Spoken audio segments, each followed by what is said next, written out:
भगवान का जन्म हुआ मथुरा में। मथुरा से भगवान चले हैं गोकुल की ओर। वसुदेव जी और देवकी जेल में बंद हैं और वसुदेव जी के हाथ में हथकड़ियां हैं, पांव में बेड़ियां हैं। पर भगवान को लेकर चले तो पांव की बेड़ियां खुलने में देर नहीं लगी, हाथ की हथकड़ियों को खुलने में देर नहीं लगी। भगवान को लेते ही सारे बंधनों से मुक्त हो गए। हम बार बार आपको यही समझाते हैं, बार बार हम आपसे यही कहते हैं, आज संसार में परेशान वही लोग हैं जो भगवान को लेकर नहीं चल रहे हैं। जो भगवान को लेकर चलेंगे वो कभी दुखी हो ही नहीं सकते। बताइए जी, दुखी हो सकते हैं? आपको बस ये मानना है कि आप भगवान के करीब हैं और भगवान आपके करीब हैं।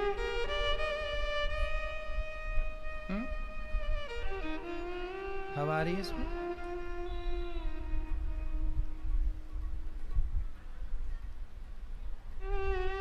कुल मिला के ये समझो कि आप हर क्षण ये महसूस करो कि कृष्ण हमारे संग हैं। जब वसुदेव जी भगवान को लेकर चले तो पांव की बेड़ियां, हथकड़ियां, जेल के ताले, पहरेदार, जितना भी बंधन था सारा का सारा नष्ट हो गया, अर्थात खुल गया। आप भी एक चीज समझो, इसका बहुत गंभीर विषय। भगवान का जब जन्म होगा, अच्छा भगवान का जन्म कहाँ होना चाहिए? आपका जो हृदय है यही है आपका मथुरा। आपका हृदय ही, हमारा हृदय ही क्या है? हमारा मथुरा। तो हमारे मन मंदिर में भगवान का प्राकट्य होना चाहिए। और जिस दिन भगवान प्रकट होंगे और आप भगवान को लेकर चलेंगे, उस दिन क्या होगा? कोई बंधन ऐसा है ही नहीं जो कि भगवान के भक्त को रोक सके। उसी दिन जेल के ताले खुल गए, उसी दिन हाथ की हथकड़ियां खुल गईं।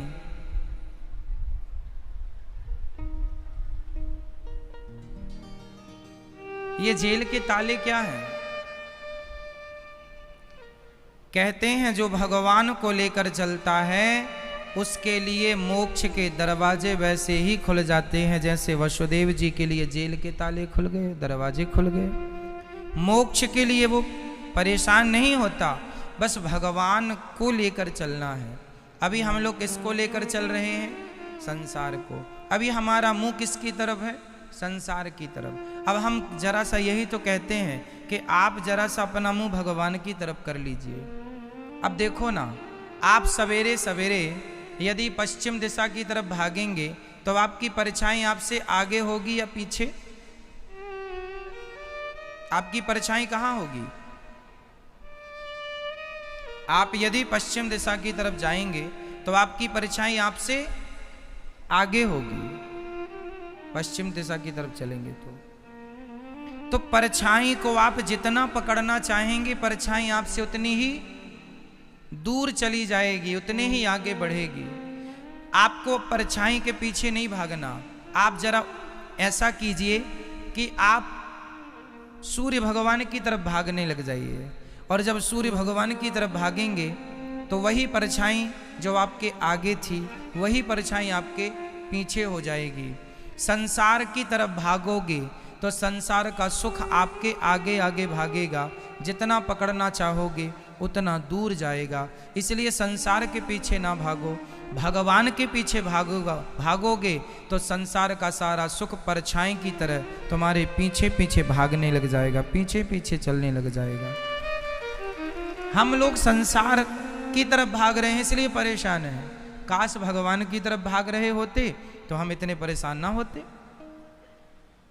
भाग सब ही रहे हैं। अब समझना यह है कि संसार के लिए भागना है या भगवान के लिए भागना है। तो भगवान के लिए भागो मेरी माँ, संसार के लिए तो बहुत भाग दौड़ हो ही गई। अब भगवान गोकुल चले, सारे ब्रजवासी बधाई देने आए। मैया बधाई हो बुढ़ापे में तैने रबड़ी सी रात में लड़ुआ सुलाला जाए हो। अरे मैया बधाई हो। सारी सखियां ब्रजवासी और बढ़िया भर भर के बधाइयां लेकर आए। कोई दूध लाए, कोई दही लाए, कोई मेवा लाए, कोई मिष्ठान लाए, जिसकी जो श्रद्धा थी सब। कोई अन्न लाए, कोई धन लाए, कोई हीरा लाए, कोई सोना लाए, जो जिस लायक था सब ब्रजवासियों ने लिया। और नंद बाबा भी कम नहीं, तिल के पहाड़ दिए दान में। तिल का पूरा इकट्ठा किया 10-50 कुंटल और दान कर दिया। गेहूं का पहाड़ दान किया। पहाड़ मतलब गेहूं की राशि लगाई, 100-200 कुंटल भरा, एक पहाड़ बन गया, उसको दान कर दिया। दान करना चाहिए। कहते हैं पुत्र के जन्म दो ही अवसर पर दान का विशेष महत्व है, एक जन्म के अवसर पर और एक मृत्यु के अवसर पर। समझ रहे हैं? दान तो जीवन भर आप करें अच्छा है, पर दो समय पर दान ज्यादा ध्यान और महत्वपूर्ण होता है। पहला दान जन्मने के समय, जब बच्चा का जन्म हो तुरंत दान करो। तो आप कहें महाराज जी उस समय तो सूतक लग जाता है, तो हाँ हम उपाय बता रहे हैं। जब बच्चे का जन्म होता है तो जब तक बच्चे का नालच्छेदन संस्कार नहीं होता तब तक सूतक नहीं लगता। अर्थात उसका नाभि से नरा कटता है ना, बच्चा फिर स्नान करता है, साफ शुद्ध होता है, उसका पोंछा जाता है। जब तक बच्चा स्नान ना कर ले तब तक सूतक चालू नहीं होता। उसी प्रकार जब तक आदमी का अंतिम संस्कार ना हो जाए तब तक सूतक चालू नहीं होता। आपको पता है मरने का सूतक कब चालू होता है? अंतिम संस्कार होते ही। बॉडी घर पे पड़ी है तब सूतक नहीं लगता, क्योंकि अभी तो संस्कार हुआ ही नहीं ना। संस्कार होने के बाद सूतक चालू होता। उसी प्रकार जब बच्चा स्नान कर लेता है, जन्म लेने वाला साफ शुद्ध हो जाए, तब सूतक स्टार्ट हो जाता है। तो फिर दान कब करें? बच्चा पैदा हुआ, सुन लिया पुत्र जन्म दशरथ सुनी काना, मानहु ब्रह्मानंद समाना, सर्वस दान दीन सब काहू, जेहि पावा राखा नहीं ताहू। कुल मिला के पता चले कि पुत्र हुआ है, तुरंत आप ना कर पाए तो सोच लें, कह दें कि मैं इतनी गायों का दान करूंगा, इतनी अन्न का दान करूंगा। और जब साफ शुद्धि हो जाए बच्चे के तब भी फिर आप दान करें तो वो दान का पुण्य, कहते जन्म लेते ही बच्चे के नाम का किया गया पुण्य वो उसे प्राप्त होता है और उसके जीवन की सारी बाधाएं नष्ट करता है। दानम दुर्गति नाशनम। तो नंद बाबा ने भगवान के जन्म पर तिलों के पहाड़, गेहूं के पहाड़, सोना चांदी हीरा मोती इतने लुटाए कि लोग ले जा ना पाए, इतना लुटाया। इसलिए बच्चों के जन्म हुए तो बच्चों के नाम से खूब दान पुण्य करना चाहिए। भैया तुम सबन को आशीर्वाद मिले, छोरा को आशीर्वाद दो, ये दान ले लो, ये ले लो, ये ले लो। तो बच्चों के नाम से दान पुण्य करो तो बच्चों के जीवन में संकट टलते हैं, बच्चों की आयु लंबी होती है। उनके नाम से दान पुण्य करते कराते रहो। उनके नाम से ब्राह्मणों का भोजन, कन्या भोजन, दीन दुखियों का भोजन कराते रहो, है ना। तो भगवान के उत्सव पर खूब दान दिया। और जब कोई मर जाता है तो पंडित जी को तुरंत बुलाया जा, पंडित जी ये गाय ले लो, इनके नाम से इनके ये आटा ले लो, गेहूं ले लो, जो भी जिसकी श्रद्धा होती है तब तक देता है जब तक वो अग्नि संस्कार नहीं हो जाता। उसके बाद तो फिर सूतक, फिर 13 दिन बाद, जब 10 दिन बाद शुद्धि होगी, 13वें दिन जब ब्राह्मण आएंगे फिर दान दक्षिणा चालू होती है उस आदमी के नाम से। तो ये दो प्रकार का, दो तरह का दान होता है, एक जन्मने का, एक मरने का। तो हम सबको इन दानों की विशेष महिमा है, इसलिए ये अनादि समय से होता चला आ रहा।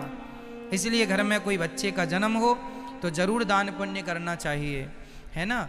और यदि आपके व्यापार में आप वृद्धि चाहते हैं तो शास्त्र, वास्तु शास्त्र कहता है कि जब आप अपने घर से निकलें, जब भी, कई लोग कहते हैं महाराज जी हमारा काम नहीं चल रहा है, चलते चलते रुक जाता है, व्यापार में वृद्धि नहीं हो रही है। यदि आप अपने व्यापार की वृद्धि चाहते हैं यदि आप अपना काम बनाना चाहते हैं, पैसा खूब आए आपके पास, यदि आप ये प्लानिंग लिए बैठे हैं, तो आपको करना क्या है? जब भी घर से जाओ, कभी भी, सबके लिए कह रहे हैं, जब भी घर से जाओ तो खाली हाथ मत जाओ, और जब भी घर में आओ तो खाली हाथ मत आओ। ये छोटा सा फॉर्मूला आप अपना लीजिए। कैसे? जब भी आप अपने बिजनेस के लिए, दुकान के लिए, खेत के लिए, काम के लिए जाया करें, तो घर से जरा सा गुड़ लेकर के जाया करो, गुड़। और घर के बाहर निकलते ही दक्षिण दिशा की तरफ फेंक दिया करो उस गुड़ को। किस दिशा में? दक्षिण दिशा में फेंक के चले जाओ। यदि कोई वहां पर कुत्ता है, भूखा है, तो रोटी मंगा के कुत्ते को खिलाओ। कोई गरीब मिल गया, उसे 10-5 रुपए दे के खुश करो, है ना। कोई गाय मिल गई तो उसे हाथ फेरो, उसे जरा रोटी चारा कुछ खिलाओ। यदि आपके जाते वक्त यदि कोई भिखारी मिल गया, उसे भी संतुष्ट करो। कुत्ता मिल गया, उसे भी संतुष्ट करो। गाय मिल गया, उसे भी संतुष्ट करो। दीन दुखी मिल गया, उसे संतुष्ट करके यदि आप अपने काम के लिए जा रहे हैं, और जब काम पूरा करके आए तो खाली हाथ ना आए। घर से गए थे गुड़ लेकर, आए तो आप अपने घर जब आए तो अपने बच्चों के लिए कुछ लेकर आए। बच्चे नहीं हैं, पत्नी के लिए ही कुछ लाएं। कुछ ना लाएं तो मिश्री का एक दाना ही ले आए, मिश्री ले आए। जरा सा कुछ तो लाएं, खाली ना आए, है ना। कुछ लाएं, मिश्री ले आए, कुछ भी लाएं, टॉफी ले आए, खिलौने ले आए, कोई भी पात्र ले आए, कुछ भी लाएं। कुछ ना मिले तो सड़क की धूल उठाकर ले आओ और उसे माथे पर लगाओ। और जब आप सदा भरे जाएंगे, भरे आएंगे, तो धन धान्य सदा भरा रहेगा। बेडम्बना ये है, आदमी खाली जाता है, खाली आता है, सब खाली खाली रहता है। भरे जाओगे, भरे आओगे तो भरे पाओगे। कहते हैं बच्चों के पास कभी खाली नहीं जाना चाहिए, गुरु के पास कभी खाली नहीं जाना चाहिए, क्योंकि जब हम भर के जाएंगे तो भर के आएंगे। माँ बाप के पास बहुत दिन बाद मिलने जा रहे हो, खाली मत जाओ, कुछ लेके जाओ, फल फूल लेकर जाओ। बच्चों के पास, आप बच्चों को आपने देखा, आप कभी भी बच्चों के पास जाएंगे तो वो यही कहेंगे, हमारे लिए क्या लाए हो। और जब आप उन्हें कुछ भी देते हैं उन्हें अच्छा लगता है। मतलब बच्चों के पास कभी खाली हाथ नहीं जाना चाहिए, कुछ ना कुछ लेकर जाओ। भले 50 पैसे वाली टॉफी लेके जाओ, पर कुछ लेकर जाओ, कुछ भी लेकर जाओ। लड्डू ही लेके जाओ, मिठाई ही लेके जाओ। क्यों मैया? बच्चे हमेशा ना बैग वैग देखने लगते, हमारे लिए क्या लाए हो। इसलिए बच्चों के पास कभी खाली हाथ नहीं जाना, है ना। तो जब भरे जाओगे तो भरे आओगे, फिर भरे भरे घर में रहोगे। इसलिए ये सूत्र है, ये वास्तु शास्त्र कहता है कि जो घर से निकले तो गुड़ लेकर जाए, घर आए तो कुछ कुछ लेकर आए, और सदा भगवान का चिंतन करे, उसके घर में कभी लक्ष्मी की कमी नहीं होती। तो नंद बाबा जब भी आया करते थे तो कन्हैया के लिए कुछ ना कुछ लाया करते थे। मैया जब भी आए, लाला तू क्या खाएगा, क्या है, मक्खन लेके आए, कुछ भी लेके आए। बड़ा प्यार, बड़ा स्नेह है। भगवान आज कृष्ण और बलराम दोनों का उत्सव चल रहा है। अभी उत्सव चल ही रहा था कि पूतना मौसी आ गई। पूतना लोक बालघनी राक्षसी रुधिरासना जिघांसया पहरये स्तनम दत्वा सदगतिम। पूतना मौसी, ये पूतना को आप मैया जानती हो? मैया जी, ओ मेरी माँ, पूतना को जानती हो आप लोग? कौन है पूतना? ये पूतना पिछले जन्म में राजा बलि की बेटी रत्नमाला थी।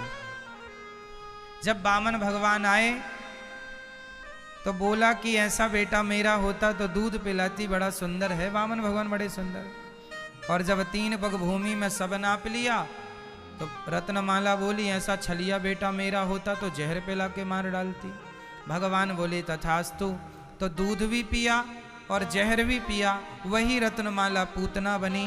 कंस ने आज भेजा, जाओ जितने बच्चे पैदा भए हैं सबको मार डालो।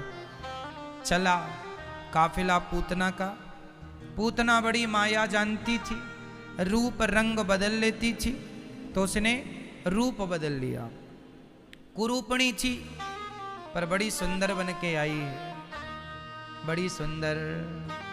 और जैसी आई अपने स्तनों में जहर भर के लाई और बड़ी सुंदरी बन के आई है। और जैसी भगवान के आगे आई वैसी भगवान ने पूतना को देखते ही आंखों को बंद कर लिया। क्या कर लिया? भगवान ने अपने नेत्रों को बंद कर लिया। किसी ने भगवान से कहा, प्रभु आपने नेत्र क्यों बंद कर लिए? भगवान ने कहा, पूतना का तन बहुत सुंदर है पर पूतना का मन सुंदर नहीं है, इसलिए मैंने अपने नेत्रों को बंद कर लिया। क्योंकि मैं उनको देखता भी नहीं हूं जिनका तन तो सुंदर है पर मन सुंदर नहीं है। इसलिए क्या सुंदर होना चाहिए मेरी मां? तन की मन। क्या? कल प्रश्नोत्तरी में एक मैया ने कहा, रोने लगी मैया, बोले हमारे पति हमें ताना मारते हैं कि तुम ऐसी दिखती हो, क्योंकि उनके शरीर में सफेद दाग हो गए हैं। शरीर में सफेद दाग हो जाए किसी को तो उसका शरीर, उसे ऐसा लगता है कि हम कैसे दिखने लगे, लोग क्या सोचेंगे, क्या कहेंगे हमारे बारे में, हम कैसे दिखने लगे हैं। एक बात बताऊं मेरी माँ, चमड़ी की सुंदरता संसार के लोग देखते हैं, भगवान को आपकी चमड़ी की सुंदरता से कोई लेना देना नहीं। आप गोरे हैं कि काले हैं, सफेद हैं, कैसे हैं, भगवान तन की नहीं, वो तो मन की सुंदरता देखते हैं। इसलिए अपना मन सजाया करो, तन कितना भी सजा लो। अब पूतना गई तो है सज के, बड़ी सुंदरी बन के, कर तो लिया भगवान ने आंखों को बंद, हम नहीं देखेंगे तुम्हें। तो आप कितने भी सुंदर हो पर तन ही, हम तन का करेंगे क्या?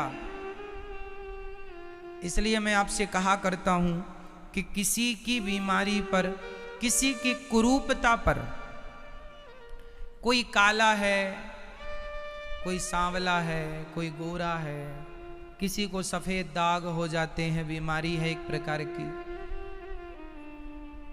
तो उन्हें देख के कभी हमें हंसना नहीं चाहिए, क्योंकि वो एक प्रकार का रोग है। और रोग तो सब ठीक हो ही जाते हैं, किसी को जल्दी ठीक होता है, किसी को देर में ठीक हो जाता है। भगवान सबका कल्याण करते हैं।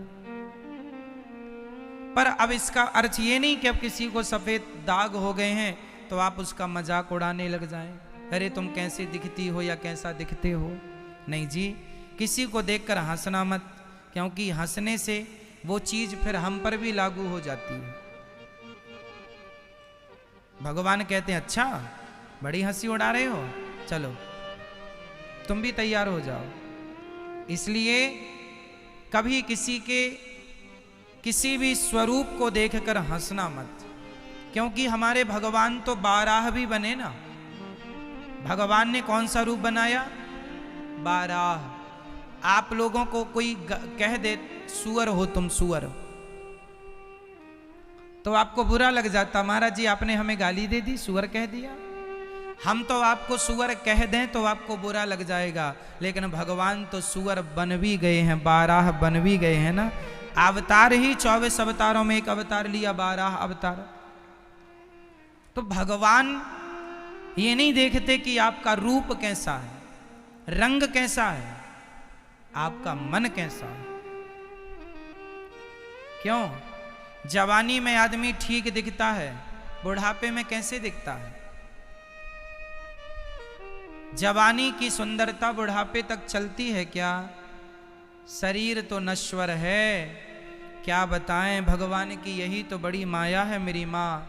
ये चमड़ी में कुछ नहीं रखा, ये मलमूत्र है एक प्रकार का, ये एक प्रकार का शरीर मलमूत्र का ही ढेर है। मरने के बाद यदि आप इसको रख देंगे, इतनी बदबू मारता है मरा हुआ आदमी कि सूंघा नहीं जाता। 2 दिन किसी की बॉडी रखे रहने दीजिए, सड़ने लग जाती है। कीड़े रेंगने लग जाएंगे 5 दिन में यदि आप रख देंगे तो। क्यों जी, सही है? हाँ या ना बोल दो। प्राण निकलने के बाद शरीर कितनी दुर्गंध देता है, और प्राण निकलने के बाद नहीं, अभी अपने शरीर को देख लो कहां से खुशबू निकल रही है। प्रत्येक अंग से दुर्गंध निकलती है, मलमूत्र से भरा हुआ शरीर है, पूरे शरीर से पसीना निकलता है, सूंघ कर देखो कितना गंध आता है। नाक से दुर्गंध निकल रही है, आंख से दुर्गंध निकल रही है, कान से दुर्गंध निकल रही है, मलमूत्र के द्वार में दुर्गंध ही दुर्गंध है। दुर्गंध का भरा शरीर, मलमूत्र से बना शरीर, इससे क्या मोह ममता करती हो मेरी माँ, और इसकी क्या अकड़ दिखाती हो, इसका क्या अभिमान करना। ये तो मिट्टी की काया है, मिट्टी में समाएगी, चिता पे जलेगा, आग जलाएगी। ना तो गोरा शरीर बचेगा, ना तो काला शरीर बचेगा, ना तो सफ़ेद रंग का शरीर बचेगा, सबको ही चिता पे जलना पड़ेगा। इसलिए शरीर में मोह ममता ना हो, नाता संसार से जोड़ोगे तो तुम्हें रोना ही रोना रहेगा। यदि नाता भगवान से जोड़ लोगे तो इस संसार में कुछ हंस भी पाओगे, सुखी भी रह पाओगे। इसलिए भगवान से नाता जोड़ो, और ये संसार के लिए ना जिया करो। कई लोग बहुत परेशान हैं कि हम सुंदर दिखने लग जाएं। क्या करोगे सुंदर दिखकर भी? जैसे भगवान ने बनाया है आप बहुत सुंदर ऑलरेडी हैं। सुंदर तन नहीं मेरी माँ, सुंदर मन का होना आवश्यक है। सुंदर तन है, क्या करेगा? कोयल कौन सी सुंदर है? कोयल क्या सुंदर होती है? पर फिर भी लोग उसकी आवाज। और मोर कितना सुंदर होता है? मोर सुंदर है पर उसकी आवाज कोई नहीं सुनता। कोयल एकदम काली है, जमाना उसी की सुनता है। गुण अच्छे हों तो लोग सुनेगा मेरी माँ। शरीर तो गोरा काला सबका ही है, शरीर का कोई फर्क नहीं पड़ता कि आपका स्वरूप कैसा है, स्वभाव कैसा है मायने रखता है। इसलिए आप लोग, जिन लोगों को ये बीमारी हो जाती है सफ़ेद दागों की, आप चिंता ना करें, ये बीमारी ठीक भी हो जाती है। और यदि नहीं भी हुई तो आपको घबराना नहीं है, शरीर ही तो सफ़ेद हुआ है, हमारा मन हमारी बुद्धि तो वैसी ही है। हम अपने कामयाबी को क्या इसके कारण रोक दें कि शरीर का ये अंग सफ़ेद पड़ रहा है या बीमारी पड़ रही है? आप तो आगे बढ़ो अपने लक्ष्य की ओर, अपने गंतव्य की ओर आगे बढ़ो। बहुत लोग हैं वृंदावन में, एक हमारे गुरुजी थे, अब तो उनका शरीर शांत हो गया। उनको भी ये सफ़ेद दाग हो गया था, पूरा शरीर सफ़ेद पड़ गया था। लेकिन इतने विद्वान थे कि वो खूब हंसते थे, हंसाते थे, पढ़ते थे, विद्वान थे। हम बच्चों को, हमें भी पढ़ाया है उन्होंने। तो आदमी, व्यक्ति का ज्ञान काम करता है, व्यक्ति के स्वभाव काम करता है, स्वरूप से क्या लेना देना। ठीक है मेरी माँ? इसलिए हमें सदा पॉजिटिव रहना चाहिए, और ये कभी नहीं भूलना चाहिए कि शरीर कब बीमारियों के घेरे पे चला जाए कोई नहीं जानता। शरीर जड़ है, नश्वर है, आज नहीं कल, कल नहीं परसों मिट जाएगा। इसलिए इस शरीर से ज़्यादा मोह ममता ना करो मेरी माँ, भगवान से प्रेम हो। शरीर की स्थितियां परिस्थितियों पे क्या हम बात करें। पूतना बड़ी सुंदर है, आई, भगवान ने आंखें बंद कर ली, तुम्हें नहीं देखेंगे। क्यों नहीं देखेंगे? क्योंकि तन सुंदर है तुम्हारा, पर मन में तो कचरा भर रखा है। इसलिए कहता हूं कि जब तक मन सुंदर नहीं होगा। मीराबाई, बताओ आप में से मीराबाई गोरी थी कि काली थी? कैसी थी? किसने देखा है? किसी ने नहीं देखा। ना गोरी थी कि काली थी। हम कैसे कह दें कि गोरी थी कि काली थी? देखा ही नहीं है। मीरा को किसी ने नहीं देखा कि उसका रूप रंग कैसा था, लेकिन उसके विचारों को तो हम देख पा रहे हैं। तो विचार पूजते हैं, रूप रंग कभी नहीं पूजता मेरी माँ। व्यक्ति के विचारों की पूजा होती है, रूप रंग की पूजा नहीं होती। क्यों जी? सही है। इसलिए किसी को देखकर ना हंसना है, ना मजाक उड़ाना है, सदा उसका हमें सपोर्ट करना है, हौसला देना है, तोड़ना नहीं। ये वक्त भी गुजर जाएगा, ऐसा हमें पॉजिटिव रहना चाहिए, उसको भी रखना चाहिए। कई लोग तो बड़ा मजाक उड़ा लेते हैं किसी का भी। पूतना पर भगवान ने कृपा की। भगवान कहते हैं मन सुंदर कर लो अपना अपना। भगवान कहते हैं निर्मल मन जन सो मोहि पावा, मोहि कपट छल छेद्र न भावा। निर्मल मन जन सो मोहि पावा, मोहि कपट छल छेद्र न भावा। कैसा चाहिए मन? बोलो मेरी माँ। निर्मल मन जन। भगवान कहते हैं मुझे निर्मल मन वाला व्यक्ति चाहिए। अच्छा, हनुमान जी कैसे थे? आपकी शकल हनुमान जी जैसी हो जाए तो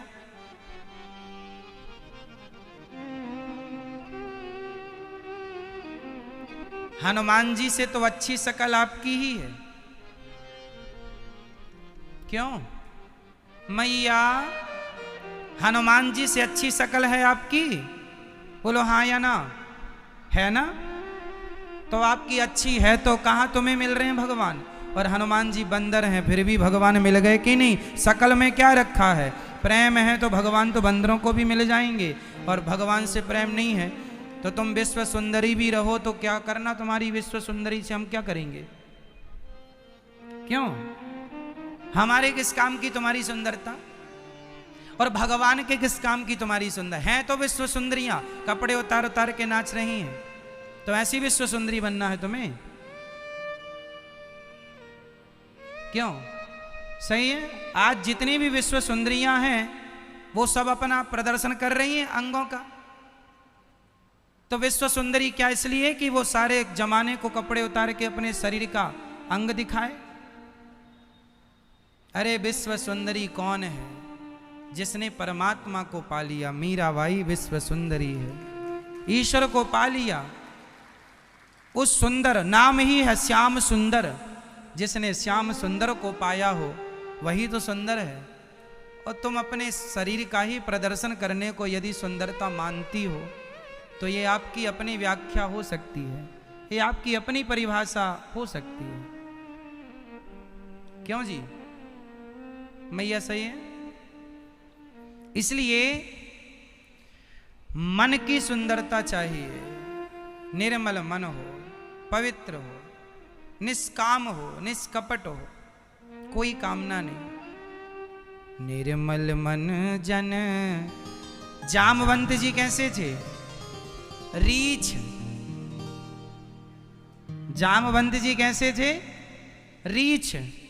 भगवान मिले कि नहीं? शबरी माता की कथा आती है, कहते हैं शबरी इतनी काली थी कि शबरी की काली मां के सामने कोयला रखा जाए तो कोयला भी थोड़ा साफ दिखता था, इतनी काली थी शबरी।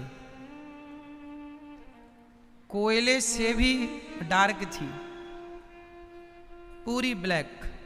कौन? माता शबरी। जब उनके पिता ने शादी की तो अमावस्या की रात में शादी की थी कि दुल्हा देखे भी ना पावे, जब ले जाएगा तभी देखेगा, क्योंकि कोई देखे तो शादी नहीं करे, इतनी काली से करे कौन। तो उनके पिता ने अमावस्या की रात को शादी की और दुल्हा चला, बारात चली विदा होके। तो जंगल में जब जंगल में शबरी जी पहुंची, पालकी में जाती थी उस जमाने में, तो दुल्हे को लगा कि मैं एक बार अपनी दुल्हन को देख तो लूं कैसी है, उसका मन कर रहा होगा देखने का। तो पालकी रुकवाई उसने और उसने कहा शबरी से घूंघट उठाओ। तो शबरी ने कहा जंगल है ये, कहाँ घूंघट उठाने लग जाए हम, ये तो मर्यादा नहीं है। पति ने घूंघट उठा दिया और जब घूंघट उठाया तो बेचारा डर गया और डरा नहीं, भागा, सारे बारातियों को लेकर भागा, बोले ये छोड़ो उसको यहीं। दुल्हन अकेली पालकी पे बैठी रही, सारे बाराती भाग गए। बेचारी शबरी जंगल में रही आई। फिर उन्हें संत जी मिले, है ना, और संत जी ने फिर उनको आश्रय दिया। और भगवान की कृपा से ऐसी शबरी जिनके पति ने जंगल में इसलिए छोड़ दिया कि काली थी, कोई स्वीकार नहीं करता, जिसे रूप रंग को कोई स्वीकार ना करता हो उसके मन की रंगत को भगवान स्वीकार कर लेते हैं। शबरी को दुनिया छोड़कर चली गई, खुद का पति छोड़कर चला गया, लेकिन जगत के पति आए कि नहीं। तो उन पे भरोसा रखो, वो रूप रंग नहीं देखते, वो तो भक्त का भाव देखते हैं। गजेंद्र पर कृपा की भगवान ने, हाथी था, इंसानों की छोड़ दो, भगवान तो हाथियों पर भी कृपा करते हैं। हनुमान जी तो बंदर हैं, उन पर भी कृपा हुई है। प्रभु मुद्रिका मेली मुख माही, जलधि लांघ गए अचरज नाही। जिनकी कृपा से बंदर समुद्र लांघ लें, उन राम को छोड़कर भला हम और किन की शरण ग्रहण करें, ये बताओ। परम दयालु है मेरी माँ, और ये तुम्हारी सुंदरता भी कितने दिन टिकेगी मुझे ये भी बता दो। तुम्हारा रूप रंग कितने दिनों का है, इसलिए भगवान को पालो। माता शबरी की कथा प्रमाण है, ना जाने कितनी कथाएं प्रमाण हैं जो इस बात की गवाह हैं कि भगवान को मन की सुंदरता चाहिए, तन की नहीं। निर्मल मन जन सो मोहि पावा, मोहि कपट छल छिद्र न भावा। निष्कपट हो जाओ, निष्काम हो जाओ, कोई कामना नहीं, कोई कपट नहीं, राग नहीं, द्वेष नहीं, ईर्ष्या नहीं, निंदा नहीं, चुगली नहीं। जैसे रखे राम जी रहना चाहिए, सीताराम सीताराम कहना चाहिए। जो हर हाल में भगवान का अनुभव करे वही है सबसे श्रेष्ठ भक्त, और उसी को भगवान भी मिलेंगे। पूतना पर कृपा हुई, पूतना लोक बालघिनी, राक्षसी रुधिरासना, सब पर कृपा की। और इसके बाद भगवान अब पूतना पर कृपा करने के बाद भगवान ने अब थोड़ा और आगे लीला चली भगवान की। तो भगवान ने एक लीला की, दिव्य लीला। कौन सी लीला? एक दिन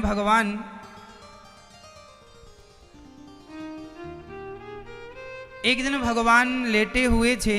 पूतना मौसी ने भगवान को उठाया, स्तनपान भगवान ने किया। पूतना का दूध था, थोड़ा दूध पिया, थोड़े प्राण पिए। पूतना चिल्लाई, बालक छोड़ दो। भगवान बोले मौसी जी हम जल्दी पकड़ते नहीं हैं, और पकड़ लेते हैं तो फिर कभी छोड़ते नहीं हैं। यहाँ पकड़ने की पूरी व्यवस्था है, छोड़ने की नहीं है। इसलिए कन्हैया टेढ़ा है, सीधी चीज अंदर जाए तो बाहर भी आ जाए, और टेढ़ी चीज अंदर जाए तो बाहर नहीं आए। इसलिए कन्हैया टेढ़ा, पांव टेढ़े, गर्दन टेढ़ी, हाथ टेढ़ा, पूरा शरीर टेढ़ा, है ना। भगवान कैसे हैं? ये कन्हैया टेढ़ा, बलदाऊ जी टेढ़े। और टेढ़ी रे तेरी यशोदा डुकरिया। ये डुकरिया अर्थात यशोदा, ये भी टेढ़ी है, भगवान को मारती है। ए बांध दूंगी तुझे।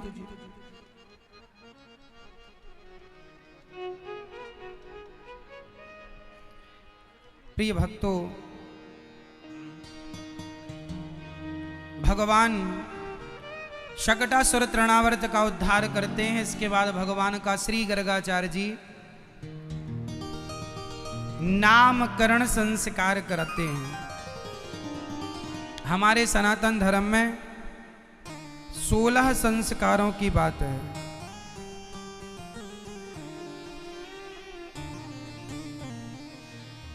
सोलह संस्कार हमारे सनातन धर्म में कहे जाते हैं। प्रत्येक संस्कार का कोई ना कोई अर्थ होता है।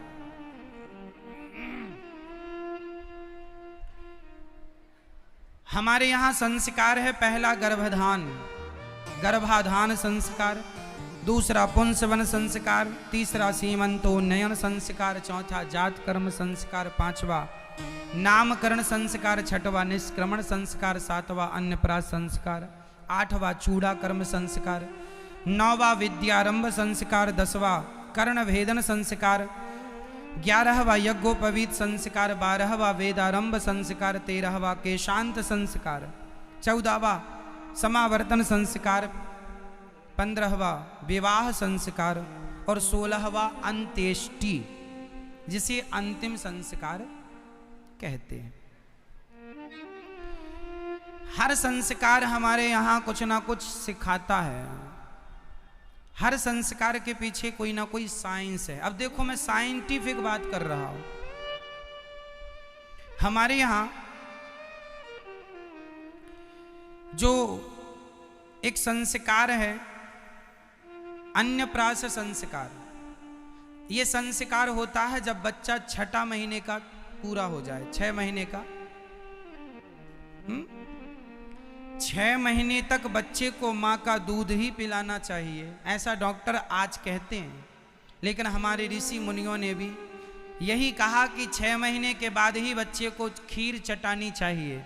खीर खिलाना, खीर चटाते हैं ना बच्चे को, वो एक संस्कार होता है, अन्नप्राशन संस्कार। अन्न आज से खाना शुरू करेगा बच्चा। तो आज साइंस जो कहता है, हमारे संस्कार, हमारे ऋषि मुनि भी तो वही कहते हैं। तो साइंस ने कौन सा लक्ष्य से तीर मार दिया? जो आप आज कह रहे हैं वही हमने हजारों लाखों साल पहले से वही चला आ रहा है। तो हमारे 16 संस्कार आवश्यक नहीं, अति आवश्यक है। बच्चों को क्या बनाना जरूरी है मेरी माँ? धनी, धनवान बनाना जरूरी है या संस्कारवान बनाना जरूरी है? आजकल हम देखते हैं छोटे छोटे बच्चे अपनी माँ को मारते रहते हैं। छोटे छोटे बच्चे अपनी माँ पर हाथ उठाते हैं। तो क्या कई बार छोटे छोटे बच्चे जिद करते हैं और माँ उसकी जिद पूरी कर देती है। यदि आप बच्चों की हर जिद पूरी करेंगे, उनकी जिदों का कोई अंत नहीं होगा। इसलिए बच्चों को प्यार भी करना है और जरूरत पड़ने पर उन्हें डांटना भी है, संस्कार देना है, बड़ों से कैसी बातें करनी है। अपनी माँ को ही, छोटे छोटे बच्चों को आपने देखा ना, वो अपनी माँ को ही मारते रहते हैं और माँ फिर भी उसे, आज छोटा सा है आपको मारता है, बड़ा होके क्या करेगा? अभी तो मजा आ रहा है, बच्चा बहुत शैतानी है हमारा जी, शरारत कर रहा है। फिर यही शरारतें कल तुम्हें रुलाएंगी, फिर मत रोना। समय पर सही बातें सिखा दो, समय पर सही ज्ञान दे दो। छोटे छोटे बच्चों को, छोटे से बच्चे को संस्कार देना, कच्चे घड़े को ही ठीक किया जा सकता है, पकने के बाद तो वो ठीक नहीं हो सकता। क्यों मैया? छोटे छोटे बच्चों को ये बताया जाए कि बेटा, माँ भगवान होती है, पिता भगवान होते हैं, इनका आदर करना, इनकी बात मानना, बड़ों का सम्मान करना। आप आज कोई माँ कहे कि महाराज मेरा बेटा सुनता नहीं है, इसमें बेटे की कोई गलती नहीं है। बेटा तो कच्ची माटी है। मिट्टी से चाहो तो आप घड़ा बना दो और मिट्टी से चाहे तो चिलम बना दो। मिट्टी से चिलम भी बनती। चिलम जानते हैं? जानते हो? मैया जानती हो? आप कैसे जानती हो? चढ़ाती बढ़ाती तो नहीं हो? नहीं, मैया अच्छे से सिर हिलाई, हमें लगा कुछ। मिट्टी से चिलम भी बनती। नहीं, मजाक कर रहे हैं। मिट्टी से चिलम बनती है मैया, चिलम गांजा पीने वाली, मिट्टी से चिलम भी बनती है और मिट्टी से घड़ा भी बनता है। दोनों में मिट्टी का ही प्रयोग किया गया है। अब आपके हाथ में माटी है, चाहो तो घड़ा बना दो, चाहो तो चिलम बना दो। तुम्हारे छोटे छोटे बच्चे ही वो माटी है, उन बच्चों को चाहो तो राम बना दो, चाहो तो रावण बना दो, दोनों आपके हाथ में है। तुम चाहो तो कृष्ण बना दो, तुम चाहो तो कंस बना दो, क्योंकि माटी आपके हाथ में है। घड़ा बनाओ या चिलम बनाओ, घड़ा बनेगा तो खुद भी ठंडा रहेगा, औरों को भी ठंडक प्रदान करेगा, शीतल जल देगा ना घड़ा, खुद ठंडा रहकर औरों को भी ठंडक प्रदान करेगा। और चिलम बनेगा तो खुद जलेगा, औरों को भी जलाएगा, खुद जलेगा। चिलम खुद भी जलती है, औरों को भी, तो खुद जले औरों को जलाए, ऐसी संतान चाहिए, या स्वयं ठंडा रहे औरों को भी ठंडक दे, वैसी चाहिए। वो आपको ही बनानी पड़ेगी, आप ही कुम्हार हैं। आप कौन हैं? कुम्हार, और आपके बच्चे हैं माटी, कुम्हार के पास माटी। अब आप कुम्हार हैं, आपके बच्चे माटी हैं, अब मर्जी आपकी कि चिलम बनाना कि घड़ा बनाना, आपको तैयार करना पड़ेगा। इसलिए बच्चों को कैसे, बच्चों के मामले में माँ बाप को जरा भी लापरवाह नहीं होना चाहिए। आपने लापरवाही की कि बच्चे हाथ से गए। अब जैसे अब गर्मी की छुट्टी पड़ गई बच्चों की, इन गर्मियों की छुट्टी में आप बच्चों से क्या कराएंगे? मोबाइल खेलते रहेंगे, गेम खेलते रहेंगे। बच्चों का खेलना बहुत जरूरी है, खेलना चाहिए, पर आजकल जो मोबाइल का खेल है ना, वो नहीं। हम लोगों के समय पर खेल कैसे होते थे? हम लोग कहीं कंचों से खेलते थे, कहीं गिल्ली और डंडे से खेलते थे, कहीं लुका छिपी खेलते थे, कहीं पेड़ों पर खेलते थे। हम लोगों को स्विमिंग सिखाई नहीं गई, हम लोग तो पानी में रेडी खेलते थे, पकड़म पाई, चलो पानी में पकड़ो। हम लोग आजकल तो पैसा दे के आदमी स्विमिंग सीखता है, तैरना। हम लोगों को कहाँ, हमें तो ऐसा लगता हम सीखे ही नहीं। पानी घर के आगे इस तालाब था, घर से दौड़ लगाए, सीधे तालाब में छलांग लगाई, लो भैया। और खूब खेलते थे पानी में लुका छिपी, पानी में लुका छिपी खेलते थे, चलो ढूंढो पकड़ो। वो डुबकी मारी तो अंदर ही अंदर बहुत आगे निकल, ढूंढते रहो और पकड़ते, पकड़ो। अब खेले आप में से कितने लोगों ने पानी में रेडी खेली है? पकड़म पाई खेली आप लोगों ने? आपने खेली है, हमने भी खेली है, खूब खेली है, और छोटा मोटा नहीं, बहुत पानी के अंदर। हम जब पहली बार वृंदावन आए हैं तो हमें आने के कुछ दिन बाद हमें लगा यमुना मैया का दर्शन करें, नहाने गए तो हमने यमुना जी को ही पार किया, तैरते हुए गए, उस पार चले गए।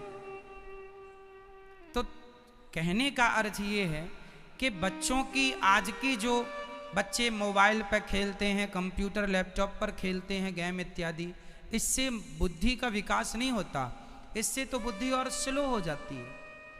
भाई आप शारीरिक व्यायाम कीजिए, शारीरिक व्यायाम, दौड़ा भागी बच्चे खेलेंगे। तो इसलिए गर्मियों में अब बच्चों को क्या कराना, आप सभी माँ बाप से मेरी विनती है, छुट्टियां चालू हो गई हैं, बच्चों को खेलने दो, 2 घंटे 4 घंटे खूब खेलें, लेकिन सुबह शाम 1 घंटे का समय निकालकर बच्चों को इन्हीं छुट्टियों में तुम गीता पढ़ाओ, तुम रामायण पढ़ाओ और संस्कार सिखाओ। कैसे बात करनी है बेटा, अपने से बड़ों से कैसे बातें। हर माँ बाप यदि अपने बच्चों को संस्कार देने लग जाएं तो सोचो कि मेरे देश में संस्कार ही संस्कारवान बच्चे होंगे। रामायण पढ़ाओ, रामायण में ये बताओ कि देखो भरत जी थे, वो अपने भाई के लिए कितना त्याग, कितना बलिदान करते। बच्चों को अच्छी अच्छी कहानियां सुनाओ, अच्छे अच्छे उपदेश दो, नहीं तो कथाएं सुनवाओ बेटा, थोड़ा सा कथा सुनो, कथाओं की जो अच्छी बातें हैं वो बच्चों को बताओ, सिखाओ, उनसे करवाओ। कोई भी अतिथि आए तो बच्चों से ही अतिथियों के पांव धुलवाना चाहिए। फूफा जी आए, मौसा जी आए, जीजा जी आए, बच्चों को थाली लोटा दो, चलो पांव धो लो। क्या होगा? संस्कार यही है, बड़ों के सम्मान। आजकल बच्चे अपने माँ बाप के पांव तक नहीं छूते। क्यों नहीं छूते? क्योंकि आपने सिखाया ही नहीं ना, संस्कार दिए नहीं।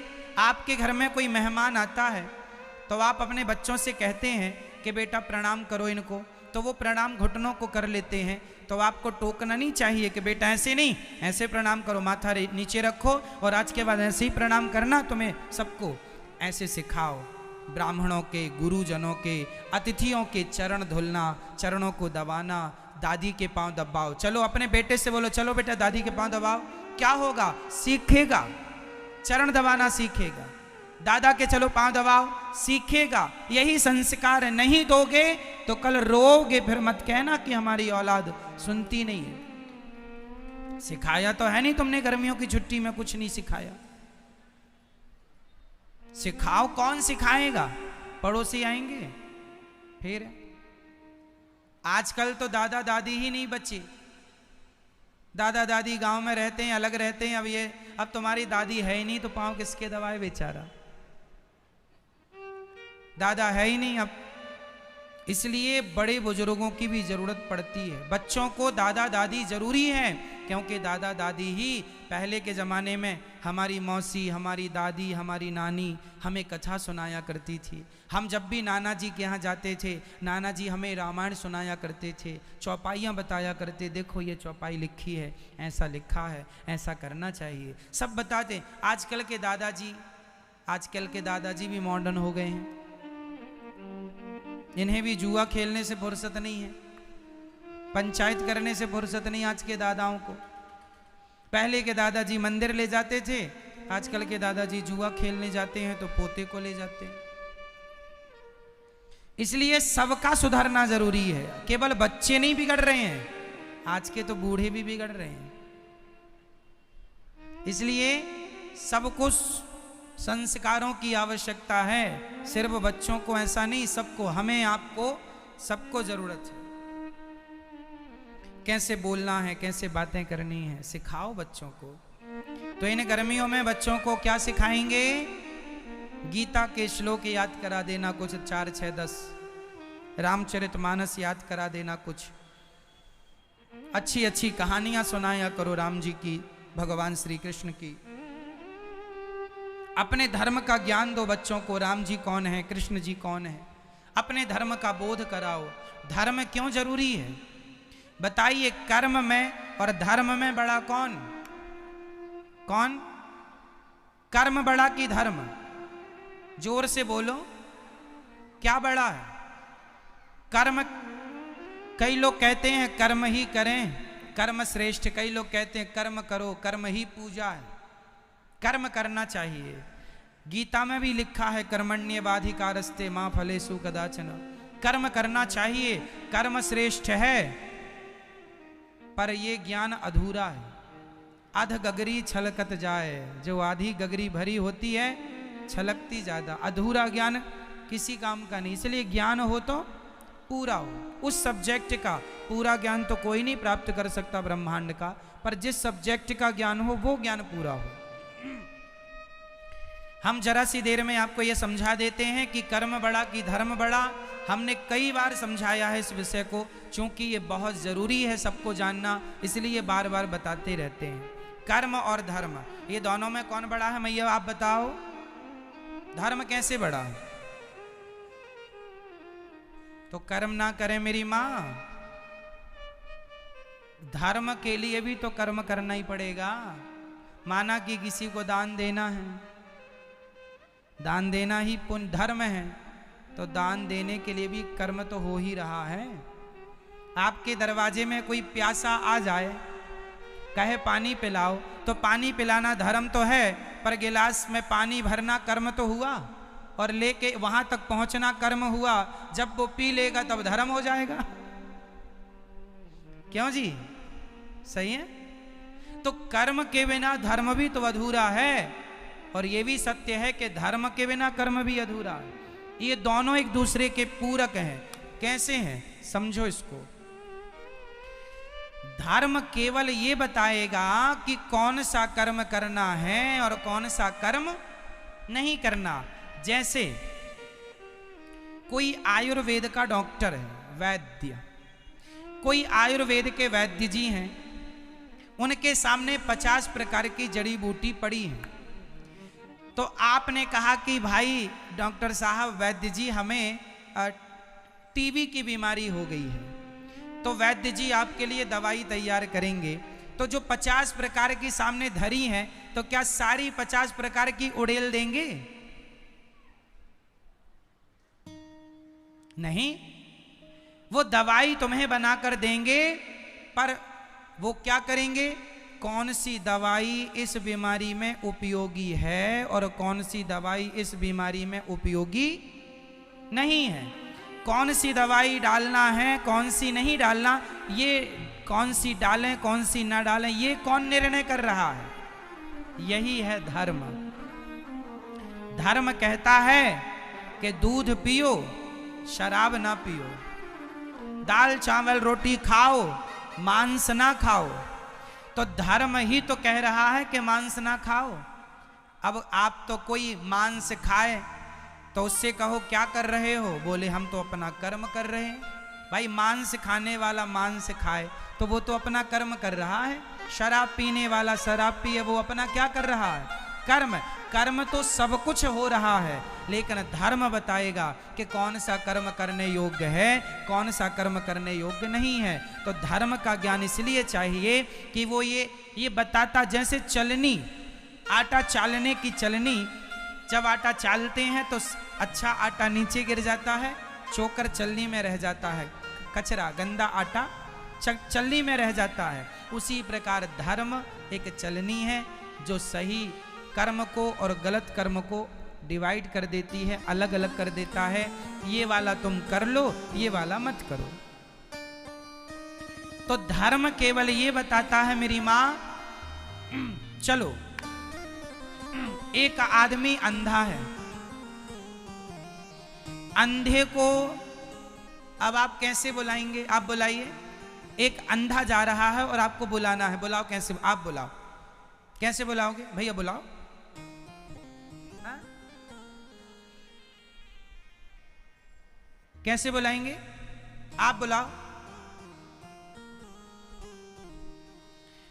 आप कहेंगे भैया जी इधर आओ, तो वहां तो और भी लोग हैं ना, तो उसी को बुलाना है अंधे को। कैसे बुलाओगे? आप बुलाइए।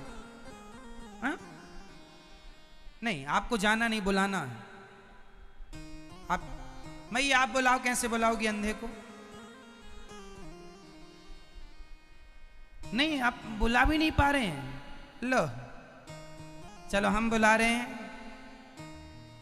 कोई अंधा जा रहा है और आपको बुलाना है, तो बुलाने के दो तरीके होते हैं। एक तरीका ये है, ए अंधे यहां आओ।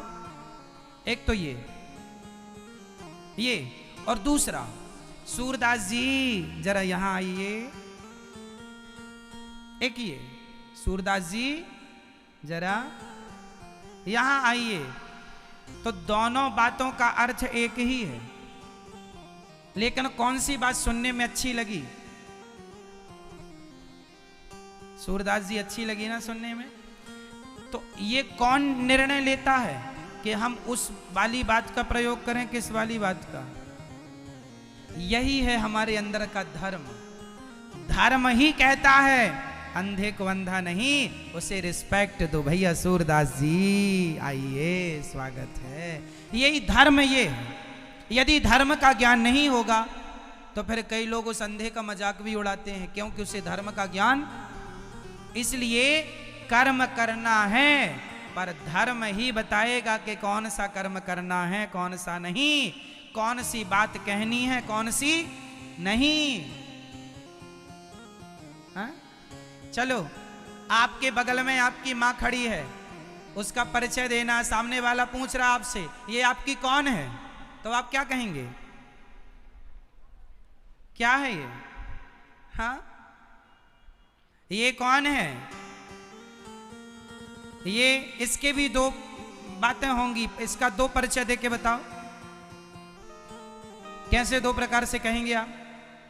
एक तो ये हो गया कि ये मेरी माँ है, और दूसरा ये हो गया कि ये मेरे बाप की लुगाई है।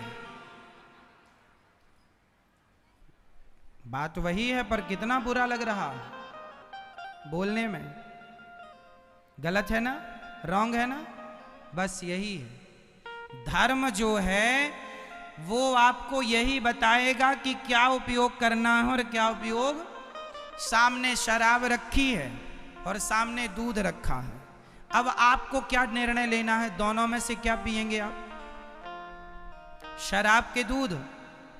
क्यों जी, क्या दूध, शराब क्यों नहीं? शराब बुरी है ये कौन बताएगा? यही है धर्म। कहता है धर्म कि नहीं जी ये तो हमारे खिलाफ है, ये हमें नहीं पीनी है।